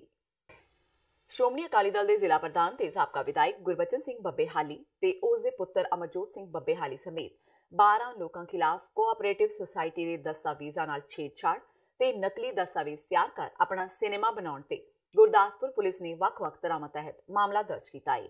ਇਸ ਮਾਮਲੇ ਵਿੱਚ ਇੱਕ ਵਿਅਕਤੀ ਨੂੰ ਗ੍ਰਿਫਤਾਰ ਵੀ ਕਰ ਲਿਆ ਗਿਆ ਹੈ। ਉਧਰ ਗੁਰਬਚਨ ਸਿੰਘ ਬੱਬੇਹਾਲੀ ਦਾ ਕਹਿਣਾ ਹੈ ਕਿ ਪੰਚਾਇਤੀ ਚੋਣ ਕਰਕੇ ਉਹਨਾਂ ਤੇ ਇਹ ਮਾਮਲਾ ਦਰਜ ਕੀਤਾ ਗਿਆ ਹੈ ਤਾਂ ਜੋ ਉਹ ਆਪਣੇ ਵਰਕਰਾਂ ਤੇ ਉਮੀਦਵਾਰਾਂ ਦੀ ਮਦਦ ਨਾ ਕਰ ਸਕਣ। ਉਹਨਾਂ ਕਿਹਾ ਕਿ ਸਿਆਸੀ ਬਦਲਾਖੋਰੀ ਦੇ ਚਲਦਿਆਂ ਇਹ ਮਾਮਲਾ ਦਰਜ ਕੀਤਾ ਗਿਆ ਹੈ। ਬੱਬੇਹਾਲੀ ਨੇ ਕਿਹਾ ਕਿ ਮਾਮਲਾ ਪੁਰਾਣਾ ਹੈ ਪਰ ਉਹਨਾਂ ਦਾ ਨਾਂ ਹੁਣ ਪਾਇਆ ਗਿਆ ਹੈ ਤੇ ਜਿਨ੍ਹਾਂ 12 ਲੋਕਾਂ ਦੇ ਨਾਂ ਪਾਏ ਗਏ ਨੇ ਉਹਨਾਂ ਵਿੱਚੋਂ ਕਈਆਂ ਦੀ ਮੌਤ ਹੋ ਚੁੱਕੀ ਹੈ। ਉਹਨਾਂ ਇਹ ਵੀ ਦੱਸਿਆ ਕਿ ਜਿਸ ਦੇ ਬਿਆਨਾਂ ਉੱਤੇ ਮਾਮਲਾ ਦਰਜ ਕੀਤਾ ਗਿਆ ਹੈ ਉਹ ਤਾਂ ਸੁਸਾਇਟੀ ਦਾ ਮੈਂਬਰ ਵੀ ਨਹੀਂ ਤੇ ਜਿਸ ਜਗ੍ਹਾ ਤੇ ਇਹ ਮਾਲ ਹੈ ਉਹ ਜਗ੍ਹਾ ਸੁਸਾਇਟੀ ਦੀ ਨਹੀਂ ਬਲਕਿ ਕਿਸੇ ਕੰਪਨੀ ਦੀ ਹੈ। ਜਿਹੜਾ ਇਹ ਹੋਇਆ ਆ ਇੱਕ ਤੇ ਪਰਚਾ ਪਹਿਲਾਂ ਹੋ ਗਿਆ ਏ ਤੇ ਉਦੋਂ ਮੇਰਾ ਨਾਮ ਵਿੱਚ ਹੈ ਨਹੀਂ। ਹੁਣ ਮੈਨੂੰ ਪਤਾ ਲੱਗਾ ਵੀ ਮੇਰਾ ਨਾਮ ਹੀ ਸੋਸਾਇਟੀ ਦੀ ਕੋਈ ਇਨਕੁਆਇਰੀ ਕਰਕੇ ਤੇ ਇਹਨਾਂ ਨੇ ਵਿੱਚ ਉਹ ਪਰਚੇ 'ਚ ਮੇਰਾ ਨਾਮ ਹੀ ਪਾਇਆ ਤੇ 12-13 ਬੰਦੇ ਨੇ ਜਿਹਦੇ ਵਿੱਚੋਂ ਕੁਝ ਬੰਦੇ ਮਰ ਵੀ ਚੁੱਕੇ ਨੇ। ਤੇ ਇਹ ਸੋਸਾਇਟੀ ਦੀ ਗੱਲ ਕਰਦੇ ਇਨਕੁਆਇਰੀ ਦੀ ਸੁਧੀਰ ਵਾਲੀਆ ਸੁਪਰੀਮ ਕੋਰਟ ਦਾ ਅੱਜ ਕੱਲ੍ਹ ਐਡਵੋਕੇਟ ਆ, ਉਹਦੇ ਕੋਲ ਸੋਸਾਇਟੀ ਲਈ ਆ, ਉਹਦੇ ਪਰਿਵਾਰ ਦੇ ਮੈਂਬਰ ਸੀਗੇ, ਅਸੀਂ ਆਪਣੇ ਮੈਂਬਰ ਪਾਏ। ਜਿਹੜਾ ਮਲੂਕ ਸਿੰਘ ਉਹਦੇ ਬਿਆਨਾਂ ਦੇ ਪਰਚਾ ਉਹ ਤਾਂ ਸੋਸਾਇਟੀ ਦਾ ਮੈਂਬਰ ਵੀ ਹੈ ਨਹੀਂ। ਔਰ ਜਿਹੜੀ ਸੋਸਾਇਟੀ ਆ ਇਹਦਾ ਸਰਕਾਰ ਦਾ ਕੋਈ ਪੈਸਾ ਨਹੀਂ ਦੇਣਾ ਤੇ ਕਾਨੂੰਨੀ ਤੌਰ ਤੇ ਸੋਸਾਇਟੀ ਜਿਹੜੀ ਆ ਇਹਦੀ ਰਜਿਸਟ੍ਰੇਸ਼ਨ ਕੈਂਸਲ ਹੋ ਚੁੱਕੀ ਆ। ਤੇ ਜਿੱਥੋਂ ਦੀ ਜਗ੍ਹਾ ਦਾ ਸਵਾਲ ਆ ਇਹ ਜਗ੍ਹਾ ਵੀ ਜਿਹੜੀ ਆ ਇਹ ਕੰਪਨੀ ਦੇ ਨਾਂ ਆ, ਏਜੀਐਮ ਮਾਲ ਦੀ ਨਾਂ ਆ, ਇਹ ਸੋਸਾਇਟੀ ਦਾ ਕੋਈ ਤਲਕ ਹੀ ਨਹੀਂ। ਜਿਹੜੀ ਇਹ ਪਰਚੇ ਕਰਾਉਣ ਦੀ ਗੱਲ ਆ ਮਤਲਬ ਇਹ ਆ ਵੀ ਪੰਚਾਇਤ ਚੋਣਾਂ ਚੱਲ ਰਹੀਆਂ ਨੇ, ਪੰਚਾਇਤ ਚੋਣਾਂ ਦੇ ਆਧਾਰ ਦੇ ਉੱਤੇ ਮੇਰੇ ਤੇ ਪਰਚਾ ਕਰਾਇਆ ਗਿਆ, ਮੇਰੇ ਬੇਟੇ ਤੇ ਕਰਾਇਆ ਗਿਆ, ਜਿਹੜੇ ਸਾਡੇ ਨਜ਼ਦੀਕੀ ਬੰਦੇ ਸਾਰਿਆਂ ਤੇ ਕਰਾਇਆ ਗਿਆ ਕਿ ਪੰਚਾਇਤ ਜਿਹੜੇ ਸਾਡੇ ਸਰਪੰਚ ਪੰਚ ਖਲੋ ਰਹੇ ਨੇ ਤੇ ਉਹਨਾਂ ਦੀ ਅਸੀਂ ਮਦਦ ਨਾ ਕਰ ਸਕੀਏ। ਇਸ ਕਰਕੇ ਵਰਕਰਾਂ ਨੂੰ ਡਿਮੋਰਲਾਈਜ਼ ਕਰਨ ਵਾਸਤੇ ਇਹ ਪਰਚਾ ਕਰਾਇਆ ਗਿਆ। ਇਹਦਾ ਕੋਈ ਆਧਾਰ ਨਹੀਂਗਾ। ਪੁਲਿਸ ਨੇ ਗੈਂਗਸਟਰ ਹੈਰੀ ਚੀਮਾ ਨੂੰ ਗ੍ਰਿਫਤਾਰ ਕਰ ਲਿਆ ਹੈ। ਚੀਮਾ ਇੱਕ ਹੋਟਲ ਵਿੱਚ ਨਾਮ ਬਦਲ ਕੇ ਰਹਿ ਰਿਹਾ ਸੀ। ਜਦੋਂ ਪੁਲਿਸ ਉੱਥੇ ਪੁੱਜੀ ਤਾਂ ਉਸਨੇ ਚੌਥੀ ਮੰਜ਼ਲ ਤੋਂ ਛਾਲ ਮਾਰ ਦਿੱਤੀ, ਜਿਸ ਕਾਰਨ ਉਸ ਨੂੰ ਕਾਫੀ ਸੱਟਾਂ ਵੱਜੀਆਂ ਤੇ ਪੁਲਿਸ ਨੇ ਉਸ ਨੂੰ ਗ੍ਰਿਫਤਾਰ ਕਰ ਲਿਆ। ਪੁਲਿਸ ਨੇ ਚੀਮਾ ਨੂੰ ਹਸਪਤਾਲ ਵਿੱਚ ਦਾਖਲ ਕਰਵਾਇਆ ਹੈ। ਗੈਂਗਸਟਰ ਚੀਮਾ ਚੰਡੀਗੜ੍ਹ ਦੇ ਇੰਡਸਟਰੀਅਲ ਏਰੀਆ ਫੇਜ਼ 1 ਦੇ ਇੱਕ ਹੋਟਲ ਲੈਮਨ ਟਰੀ ਵਿੱਚ ਨਾਮ ਬਦਲ ਕੇ ਰਹਿ ਰਿਹਾ ਸੀ। ਦੱਸ ਦੇਈਏ ਕਿ ਚੀਮਾ ਪੰਜਾਬ ਦਾ ਨਾਮੀ ਗੈਂਗਸਟਰ ਹੈ ਤੇ ਉਸ ਉੱਤੇ ਕਈ ਮਾਮਲੇ ਦਰਜ ਨੇ। ਇੱਕ ਲੜਕੀ ਨੇ ਪੁਲਿਸ ਨੂੰ ਜਾਣਕਾਰੀ ਦਿੱਤੀ ਸੀ ਕਿ ਉਸ ਦੇ ਇੱਕ ਦੋਸਤ ਨੇ ਪਾਰਟੀ ਕਰਨ ਦੇ ਬਹਾਨੇ ਉਸ ਨੂੰ ਹੋਟਲ ਵਿੱਚ ਬੁਲਾ ਕੇ ਬਲਾਤਕਾਰ ਕੀਤਾ ਹੈ। ਜਦੋਂ ਪੁਲਿਸ ਉੱਥੇ ਪੁੱਜੀ ਤਾਂ ਪਤਾ ਲੱਗਾ ਕਿ ਉਹ ਕੋਈ ਹੋਰ ਨਹੀਂ ਸਗੋਂ ਨਾਮੀ ਗੈਂਗਸਟਰ ਹੈਰੀ ਚੀਮਾ ਹੈ। ਪੁਲਿਸ ਨੂੰ ਵੇਖ ਕੇ ਉਸਨੇ ਭੱਜਣ ਦੀ ਕੋਸ਼ਿਸ਼ ਕੀਤੀ। ਉਸਨੇ ਹੋਟਲ ਦੀ ਚੌਥੀ ਮੰਜ਼ਲ ਤੋਂ ਛਾਲ ਮਾਰ ਦਿੱਤੀ, ਜਿਸ ਕਾਰਨ ਉਸ ਨੂੰ ਸੱਟਾਂ ਵੱਜੀਆਂ। पुलिस ने उसको हिरासत में लेके अस्पताल दाखिल करवा देता है। इसमें एक हमारे पास 16 को कॉल आई थी कि एक किसी लड़की है, उसने कॉल की थी कि मेरे साथ यहाँ पर रेप हुआ होटल में। तो उसके बाद हमारी टीम वहाँ पर गई पुलिस स्टेशन की। तो वहाँ पर जो होटल में जैसे ही हमारी टीम पहुँची, ऊपर से एक लड़के ने जंप किया तो उसको हम उठा के टीम जो थी हॉस्पिटल में ले गई 32 में। और उसके बाद लड़की की स्टेटमेंट के ऊपर एक रेप की FIR जो है रजिस्टर्ड हुई है। लड़की ने एलिगेशन लगाया कि ये जो था लड़का था अमन, मतलब इसने मेरा नाम बताया हुआ था, उसको जानता था लड़की को, और उसने कहा कि पार्टी है होटल में, मेरे साथ चलो। तो उसके साथ वहाँ पर आए थे, होटल में आए थे पार्टी में। उसके बाद ये रूम पे चले गए, तो वहाँ से फिर लड़की ने कॉल की थी मॉर्निंग में 16 को रेप की। तो उसमें हमने रेप का पर्चा रजिस्टर्ड कर लिया है। तो लड़के को इंजरी थी उसको, फिर हमने वहाँ पर हॉस्पिटल में उसको एडमिट कराया 32 में। तो भी 32 में हॉस्पिटल में एडमिट एंड ट्रीटमेंट है। पंजाब विजिलेंस ब्यूरो ने SBS नगर विखे ਤਾਇਨਾਤ ਪਟਵਾਰੀ ਅਮਰਦੀਪ ਸਿੰਘ ਮੱਲ ਨੂੰ 10,000 ਰੁਪਏ ਦੀ ਰਿਸ਼ਵਤ ਲੈਂਦਿਆਂ ਰੰਗੇ ਹੱਥੀ ਕਾਬੂ ਕੀਤਾ ਹੈ। ਵਿਜੀਲੈਂਸ ਵਿਭਾਗ ਮੁਤਾਬਕ ਪਟਵਾਰੀ ਅਮਰਦੀਪ ਸਿੰਘ ਨੂੰ ਪਿੰਡ ਗੋਬਿੰਦਪੁਰ ਦੇ ਸ਼ਿਕਾਇਤਕਰਤਾ ਤੇਜਿੰਦਰ ਸਿੰਘ ਦੀ ਸ਼ਿਕਾਇਤ ਤੇ 10,000 ਰੁਪਏ ਦੀ ਰਿਸ਼ਵਤ ਲੈਂਦਿਆਂ ਰੰਗੇ ਹੱਥੀ ਕਾਬੂ ਕੀਤਾ ਗਿਆ। ਸ਼ਿਕਾਇਤਕਰਤਾ ਨੇ ਵਿਜੀਲੈਂਸ ਬਿਊਰੋ ਨੂੰ ਆਪਣੀ ਸ਼ਿਕਾਇਤ ਵਿੱਚ ਦੋਸ਼ ਲਗਾਇਆ ਕਿ ਉਹ ਪਟਵਾਰੀ ਵੱਲੋਂ ਉਸ ਦੀ ਜ਼ਮੀਨ ਦਾ ਵਿਰਾਸਤੀ ਇੰਤਕਾਲ ਦਰਜ ਕਰਨ ਬਦਲੇ 10,000 ਰੁਪਏ ਦੀ ਮੰਗ ਕੀਤੀ ਗਈ। ਵਿਜੀਲੈਂਸ ਵੱਲੋਂ ਸ਼ਿਕਾਇਤ ਦੀ ਪੜਤਾਲ ਉਪਰੰਤ ਉਕਤ ਦੋਸ਼ੀ ਪਟਵਾਰੀ ਨੂੰ 2 ਸਰਕਾਰੀ ਗਵਾਹਾਂ ਦੀ ਹਾਜ਼ਰੀ ਵਿੱਚ 10,000 ਰੁਪਏ ਦੀ ਰਿਸ਼ਵਤ ਲੈਂਦਿਆਂ ਦਬੋਚ ਲਿਆ ਗਿਆ। ਬੁਲਾਰੇ ਨੇ ਦੱਸਿਆ ਕਿ ਉਕਤ ਦੋਸ਼ੀ ਖਿਲਾਫ ਵਿਜੀਲੈਂਸ ਬਿਊਰੋ ਨੇ ਭ੍ਰਿਸ਼ਟਾਚਾਰ ਰੋਕੂ ਕਾਨੂੰਨ ਦੀਆਂ ਵੱਖ-ਵੱਖ ਧਾਰਾਵਾਂ ਤਹਿਤ ਜਲੰਧਰ ਸਥਿਤ ਵਿਜੀਲੈਂਸ ਬਿਊਰੋ ਦੇ ਥਾਣੇ ਵਿੱਚ ਮੁਕੱਦਮਾ ਦਰਜ ਕਰਕੇ ਕਾਰਵਾਈ ਆਰੰਭ ਦਿੱਤੀ ਹੈ। ਤੇ ਇਹ ਸਨ ਹੁਣ ਤੱਕ ਦੀਆਂ ਖਬਰਾਂ। ਜਾਂਦੇ ਇੱਕ ਵਾਰ ਫਿਰ ਨਜ਼ਰ ਮਾਰਦੇ ਹਾਂ ਮੁੱਖ ਖਬਰਾਂ ਤੇ। ਦਿੱਲੀ ਹਾਈਕੋਰਟ ਵੱਲੋਂ 1984 ਸਿੱਖ ਕਤਲੇਆਮ ਦੇ ਦੋਸ਼ੀ ਸੱਜਣ ਕੁਮਾਰ ਨੂੰ ਉਮਰ ਕੈਦ ਦੀ ਸਜ਼ਾ ਸੁਣਾਉਣ ਤੋਂ ਬਾਅਦ ਸੱਜਣ ਕੁਮਾਰ ਵੱਲੋਂ ਸੁਪਰੀਮ ਕੋਰਟ ਦਾ ਰੁਖ ਕੀਤੇ ਜਾਣ ਦਾ ਐਲਾਨ। ਸੱਜਣ ਕੁਮਾਰ ਦੇ ਵਕੀਲ ਦਾ ਦਾਅਵਾ ਨਹੀਂ ਹਨ ਸੱਜਣ ਖਿਲਾਫ ਪੁਖਤਾ ਸਬੂਤ। ਵਧਦੇ ਸਿਆਸੀ ਦਬਾਅ ਤੋਂ ਬਾਅਦ ਸੱਜਣ ਕੁਮਾਰ ਵੱਲੋਂ ਕਾਂਗਰਸ ਦੀ ਮੁੱਢਲੀ ਮੈਂਬਰਸ਼ਿਪ ਤੋਂ ਅਸਤੀਫਾ। ਕਾਂਗਰਸ ਕਸੂਤੀ ਸਥਿਤੀ ਵਿੱਚ ਫਸੀ। ਉਧਰ ਸ਼੍ਰੀ ਹਰਿਮੰਦਰ ਸਾਹਿਬ ਪੁੱਜੇ HS ਫੂਲਕਾ ਨੇ ਗੁਰੂ ਸਾਹਿਬ ਦਾ ਕੀਤਾ ਸ਼ੁਕਰਾਨਾ, ਕਿਹਾ ਅਜੇ ਸਿਰਫ ਇੱਕ ਕਿਲਾ ਫਤਿਹ ਹੋਇਆ, ਬਾਕੀ ਲੜਾਈ ਜਾਰੀ। 6 ਵਾਰ ਜਸਟਿਸ ਤੇ ਪਾਕਿਸਤਾਨ ਦੀ ਖੁਫੀਆ ਏਜੰਸੀ ISI ਇਕਮਿਕ ਕੈਪਟਨ ਅਮਰਿੰਦਰ ਸਿੰਘ ਦਾ ਦਾਅਵਾ। ਪਾਕਿਸਤਾਨੀ ਪ੍ਰਧਾਨ ਮੰਤਰੀ ਇਮਰਾਨ ਖਾਨ ਨੂੰ ਪਾਕਿਸਤਾਨ ਦੀ ਜ਼ਮੀਨ 6 ਵਾਰ ਜਸਟਿਸ ਨੂੰ ਵਰਤਣ ਦੀ ਇਜਾਜ਼ਤ ਨਾ ਦੇਣ ਦੀ ਕੀਤੀ ਅਪੀਲ। ਪੰਚਾਇਤੀ ਚੋਣਾਂ ਦੇ ਚੱਲਦਿਆਂ ਪੰਜਾਬ ਭਰ ਵਿੱਚ ਮਾਹੌਲ ਪੂਰੀ ਤਰ੍ਹਾਂ ਭਖਿਆ। ਫਿਰੋਜ਼ਪੁਰ ਦੇ ਕਸਬਾ ਮਮਦੋਟ ਵਿੱਚ 2 ਗਰੁੱਪ ਆਪਸ ਵਿੱਚ ਭਿੜੇ। ਕੈਪਟਨ ਸਰਕਾਰ ਸਵਾਲਾਂ ਦੇ ਘੇਰੇ ਵਿੱਚ, ਪ੍ਰਸ਼ਾਸਨ ਤੇ ਵੀ ਸੱਤਾਧਾਰੀਆਂ ਨੂੰ ਫਾਇਦਾ ਪਹੁੰਚਾਉਣ ਦੇ ਲੱਗੇ ਇਲਜ਼ਾਮ। ਤੇ ਸਿੱਖਿਆ ਮੰਤਰੀ OP ਸੋਨੀ ਨੇ ਅਧਿਆਪਕਾਂ ਨਾਲ ਮੀਟਿੰਗ ਮਗਰੋਂ ਅਧਿਆਪਕਾਂ ਤੇ ਦਰਜ ਕੇਸ ਵਾਪਸ ਲੈਣ ਦੇ ਦਿੱਤੇ ਹੁਕਮ। ਸਕਾਰਾਤਮਕ ਮਾਹੌਲ ਵਿੱਚ ਹੋਈ ਮੀਟਿੰਗ। ਸਿੱਖਿਆ ਮੰਤਰੀ ਨੇ ਅਧਿਆਪਕਾਂ ਦੀਆਂ ਮੰਗਾਂ ਤੇ ਗੌਰ ਕਰਨ ਦਾ ਦਿੱਤਾ ਭਰੋਸਾ। ਇਸ ਨਾਲ ਹੀ TV 84 ਦਾ ਖਬਰਾਂ ਦਾ ਬੁਲੇਟਿਨ ਖਤਮ ਹੁੰਦਾ ਹੈ। ਮੈਨੂੰ ਹਰਪ੍ਰੀਤ ਕੌਰ ਨੂੰ ਦਿਓ ਇਜਾਜ਼ਤ। ਸਤਿ ਸ਼੍ਰੀ ਅਕਾਲ।